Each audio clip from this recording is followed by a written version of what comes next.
were you perceived as a Muslim woman in the UK to maybe your colleagues and things like that when you first became a Muslim? When was it really that you became Muslim? Just before Ramadan last year. I don't at the present time make a big issue of it. I recall that one of the best Christians that I know is a High Court judge in England.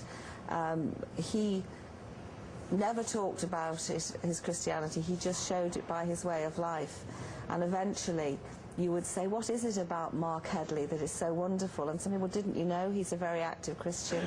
I'm not very wonderful, and I'm also very much a learner in Islam, so I think it's important that I keep a relatively low profile, carry on learning. You have, because your responsibility, you have an entire district. How do you rate the domestic violence? Is there more domestic violence in the Muslim community, or is it consistent with the national average or less? We don't have statistics, but from all the work I've done, we have no reason to think that it's any greater within the Muslim community than within the dominant community.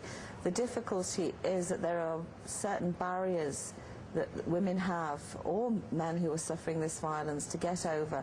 Matters of racism against them, language difficulties, immigration issues, matters of izzat, of feeling that they're shaming their family if they come forward, lack of facilities for them. I mean, I was only talking yesterday to a very active Muslim woman in Wales, Shaheen Taj, of how we need to set up a nationwide group of Muslim female counsellors that women can go to, because if women feel that they go forward and the people that they'll speak to don't understand where they're coming from, they're not going to come forward. And they also, I think, often assume because it's a Muslim woman, you know, she's oppressed because of her being a Muslim woman.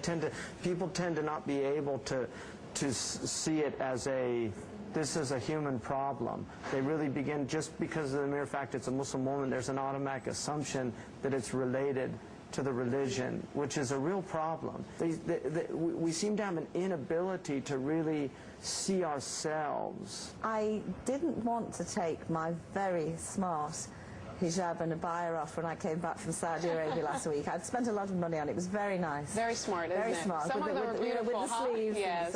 And also, partly because I didn't want to take it off, but secondly, as an experiment, I kept it all on going through Heathrow and Manchester Airport just to see what the reaction would be to me. And it only took minutes in Manchester Airport for a man to be very rude to me. Really? What happened? Which never happened before. It's never happened before. And people don't realize it. Get out of the way, you. You said to me. My wife, we were at a grocery store, and there was a Mexican girl was doing the thing, and the boy was up on the, she had the baby up on the thing because she was getting the things, and the girl said in Spanish to the other girl, just knock him over. And my wife just looked at her and she said, I speak Spanish, you know, because my wife's Mexican, but she had a hijab. She just assumed she was Arab, you know.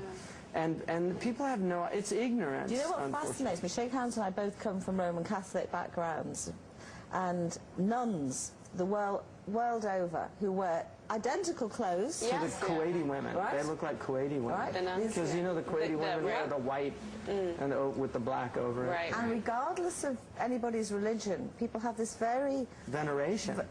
Positive view of nuns. If they see nuns in an airport, they'll smile at them. Look, there's some nuns. Isn't this nice? You know. They feel more comfortable sometimes. Psychologically, I want to know the difference. Yeah. Why are they not? It's the image, I think. That's.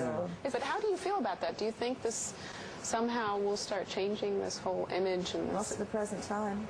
No. Because with the with the Islamophobia, with the whole terrorist threat, and the communities aren't helping themselves either in that. Yeah, this is the real problem. Yeah, I dislike this word Islamophobia, but you know, it's true. Is that the case in the UK? Is there like a huge Islamophobia? Huge.